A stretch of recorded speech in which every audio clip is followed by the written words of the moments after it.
అందరికీ నమస్కారం. ఆర్ఎస్ఎస్ రాష్ట్రీయ స్వయం సేవక్ సంఘ్ అంటే ఏమిటి? చాలా మందికి తెలియవలసిన విషయాలు ఉన్నాయి. కుల, జాతి, వర్గ విభేదాలు, వైషమ్యాలు లేకుండా ఒకే భగవద్ధ్వజం నీడ కింద నిజమైన దేశభక్తులను తయారు చేసే పరిశ్రమ ఈ సంఘ శాఖ. ఈ సంఘ శాఖలో ప్రతిదినము జరిగే కార్యక్రమాలు ధ్వజారోహణము, ధ్వజ ప్రణామము, సూర్య నమస్కారములు, ఆసనములు, శారీరక వ్యాయామ దండ ప్రహరణలు, యోగాసనములు, క్రీడలు, ఆటలు, ముఖ్య సమాజహిత సూచనలు, భక్తిభావపూరిత సంబంధిత పురాణ పురుషుల వీరగాథలు, కథలు, వక్త ప్రసంగములు, ఒకరితో మరొకరికి మంచి సంబంధాలు పెంచుకోవటము, ప్రార్థన, ధ్వజారోహణ వంటివి ఉంటాయి. పండుగలు మరికొన్ని శుభ సందర్భాల్లో ప్రత్యేక కార్యక్రమాలు జరుగుతూ ఉంటాయి. ఆర్ఎస్ఎస్ గురించి తెలుసుకోవాల్సిన కొన్ని ముఖ్య విషయాలు. ఆర్ఎస్ఎస్ అంటే చాలు భారతదేశంలో ఒక సంచలనం. రాజకీయ పార్టీలు ఎప్పుడూ మాట్లాడుకునే మాటల్లో ఆర్ఎస్ఎస్ ఖచ్చితంగా ఉంటుంది. 1925 సెప్టెంబర్ 25న డాక్టర్ కేశవరావు బలీరామ్ హెడ్గేవార్ గారు ఆర్ఎస్ఎస్ను స్థాపించారు. ఈ సంస్థ దినదిన ప్రవర్ధమానంగా పెరిగింది. ప్రపంచంలోని అతిపెద్ద ఆర్గనైజేషన్గా రూపొందింది. భారతమాత కోసం పనిచేయాలనుకునే దేశం అంటే అభిమానం ఉన్న వాళ్ళు ఎవరైనా ఈ సంస్థలో చేరవచ్చు. దేశాభిమానం ఉన్న వాళ్ళు ఎవరైనా కూడా ఇందులో చేరవచ్చు. కానీ ప్రపంచానికి ఎంతో పరిచయం ఉన్న ఆర్ఎస్ఎస్ గురించి మీకు తెలియని 9 నిజాలు. ఆర్ఎస్ఎస్కు మన దేశంలో నిత్యం జరిగేవి 70,000 శాఖలు ఉన్నాయి. ఈ సంస్థను నడుపుతున్న వారు కూడా ఇందులో సభ్యులే. భగవద్ధ్వజం, కాషాయం జెండా ఆర్ఎస్ఎస్లో అధినాయకత్వం.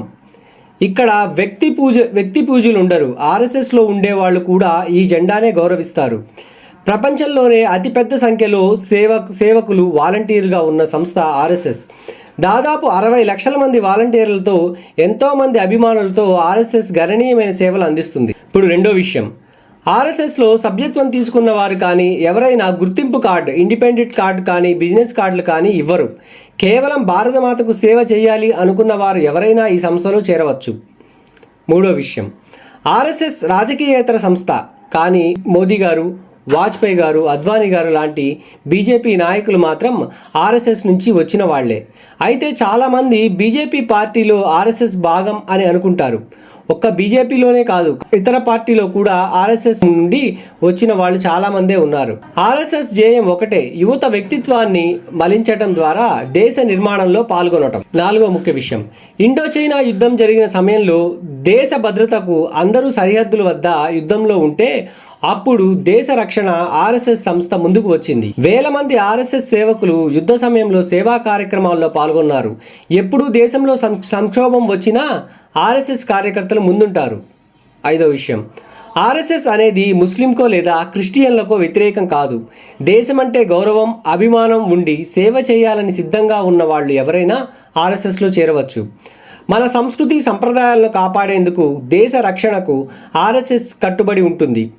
ఆరో విషయం, ఆర్ఎస్ఎస్ కేవలం మగవారికే కాదు మహిళలకు కూడా స్థానం ఉంది.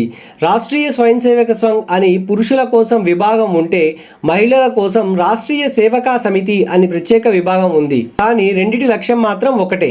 ఏడో విషయం, సర్దార్ వల్లభాయ్ పటేల్ ఎన్నడూ ఆర్ఎస్ఎస్ను విభేదించలేదు. కానీ 1948లో మాత్రం రాజకీయ ఒత్తిళ్ల నేపథ్యంలో కొన్నాళ్ళు ఆర్ఎస్ఎస్పై నిషేధం విధించారు. కానీ ఆ తర్వాత నిషేధాన్ని ఎత్తివేశారు. అయితే నిషేధం ఎత్తివేసిన తర్వాత సంతోషించే మొదటి వ్యక్తి నేనే అంటూ ఆర్ఎస్ఎస్ గురించి లేఖ రాశారు.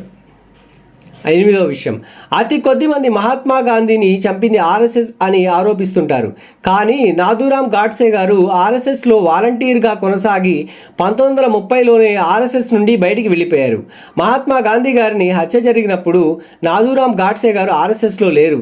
ఎవరి సొంత అభిప్రాయాలు వారికి ఉంటాయి. కొంతమంది అవలంబించే పద్ధతి నచ్చక వారి మనస్సు ఏది చెబితే దానికి తల వంచి నడుచుకుంటారు. ఆఖరి విషయం, 9వ విషయం, జాతీయ ఉదార భావాలున్న ఆర్ఎస్ఎస్ను మహాత్మా గాంధీ గారు మరియు డాక్టర్ అంబేద్కర్ గారు ఎంతో అభిమానించేవారు. 1963 గణతంత్ర దినోత్సవం వేడుకల్లో ఆర్ఎస్ఎస్ పెరేడ్ కవాత్ నిర్వహించారు. దాదాపు 3,500 మంది ఆర్ఎస్ఎస్ వాలంటీర్లు ఎర్రకోట సాక్షిగా రిపబ్లిక్ డే పెరేడ్లో పాల్గొన్నారు. ఇంత గొప్ప ఆర్గనైజేషన్ గురించి అందరికీ తెలియజేద్దాం. భారత్ మాతా కీ జై, భారత్ మాతా కీ జై, భారత్ మాతా కీ జై.